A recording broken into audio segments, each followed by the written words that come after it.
Hello everyone, welcome back to our video. Today we will be continuing our discussion of business case. Just a quick refresher. In the last video, we introduced the contents of the business case. We talked about two business models, which were payback period and opportunity cost. However, we could not discuss the financial models in that video. So this video is going to talk about different financial models. Now, one thing we should remember about this discussion is that usually this is done by business analysts, and project managers are not really required to perform this analysis or these kind of studies. However, the project managers are expected to at least understand what these calculations really tell us. So that would be the focus of our discussion. We will try to understand what exactly do we get as a result of these studies, which when are performed by the relevant business teams. So the first financial model up for discussion is return on investment.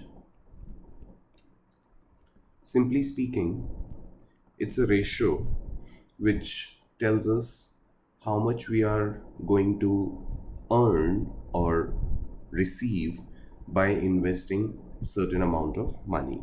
Say for example, we have to invest $100,000 in a project, and the cumulative returns expected are 125,000. So this represents a 25% ROI, which means that by investing 100,000 we are getting 25% as a benefit on that investment. However, ROI calculations by themselves are not very accurate because they do not consider the time value of money. Now, when I say time value of money, let's try to understand that concept in a very simple layman language. All I'm trying to say here is that when we compare today's money and future money, they do not have the same purchasing power. In other words, what you can buy from $10 today, most likely in a future time, let's say 5 years down the line, you would not be able to buy the same amount of things from the same $10. So, what I'm trying to say is that today's $10 is not equal to future, let's say 5 years $10. They mathematically represent the same value, but the purchasing power depreciates. So in projects also, when we are doing the investments, we are doing the investments in present, let's suppose in today's time, but the returns are expected in future. So say for example, the return after first year will be $75,000, and the return after second year will be $50,000. So cumulatively, we are expected to get $125,000 from this project. However, when we compare the investment done today with the returns of future, that doesn't really give us the right picture. So what we want to do is we want to convert the future values, the return values that we are going to receive in future, into their today's value. So say for example, this $75,000 that you're going to receive after 1 year, this is equal to $68,200 of today. What I mean by that is the purchasing power, the value of money, of the value of $68,000 of today is same as the value of $75,000 after 1 year.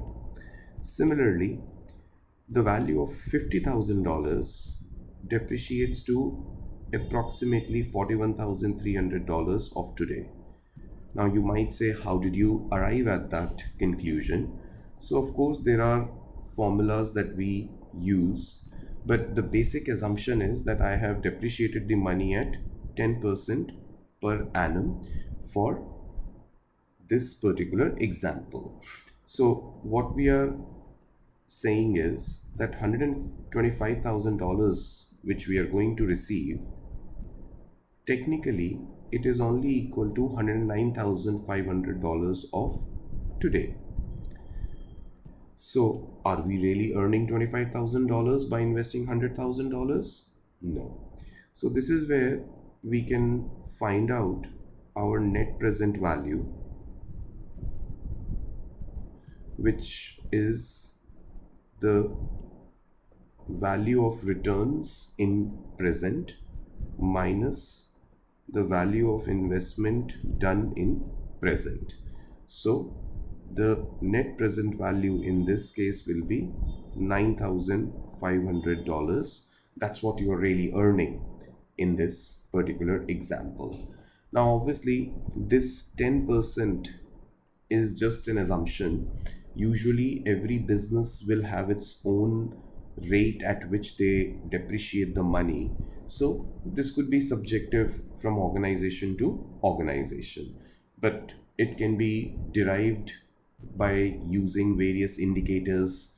For example, the inflation index, the repo rate, or the cost of money for the organization. So there could be many such factors involved. However, we don't have to get into that. The main concept we have to understand is that the returns received in future will be depreciated to a certain amount when converted in their present value. So this was the NPV. Now talking about the third and the last model, which is internal rate of return, IRR. See, I will try to keep it very simple. Let's say, for example, my rate of depreciation was 10% and my net present value that we calculated in the previous example was 9,500. Now, if you think about it, that if this rate is 20%, what will happen to my net present value? Net present value is going to reduce, isn't it? Because what we are saying is that the return of 75,000 should now be depreciated at 20%, which means the present value of 75,000 will be smaller than 68,000 because we are depreciating at a higher rate. Now, what we can say in this particular example is that maybe let's assume that at 20% return rate, the NPV, net present value, comes out to be a negative number. So we are basically not even getting the amount of money that we invested when we look at the present value of our returns at being depreciated at 20%. So what we are trying to conclude here is that somewhere in between 10 to 20%, there must be a rate, let's say 18%, at which the NPV will be 0. Now, if we are looking at this in a certain context, what we are simply saying is that if the rate of return remains, the rate of depreciation remains less than 18%, our project will give us positive returns. However, if the rate of depreciation goes above 18%, then the project will give us negative returns. So this rate, which is the 18%, is called as your IRR. Now, if you take another example, let's say there is another project with an IRR value of 15%. This is the IRR for project A, and there is another project which we just took as an example here, 18% IRR for project B. Now, which project would you prefer to invest in? Many a times people say 15%, but no, that's wrong. Imagine if you select project A and something in future, some disruptive events happen in future, and the rate of depreciation increases to 16%. Now, if the rate of depreciation is 16% and you invested your money in project A, 16% is on this side, which means you are losing money. But if you invested your money in project B, 16% is on the left side of IRR, which means you are still earning profits. So in simple words, what we can say is that project A with IRR 15% and project B with IRR 18%. The main difference is that in project B, we get 3% extra margin to remain profitable in case of the rate of depreciation increases considerably in future. So we always go with projects with higher IRR. Now, to conclude, we can say that all the financial models that we have, ROI, NPV, IRR, higher they are, the better it is. And also, with this, we can sort of summarize that if a project has a very short term benefits period, like we can achieve or receive the benefits in a very short term, then maybe we don't have to do NPV or IRR calculations. We can just rely on ROI.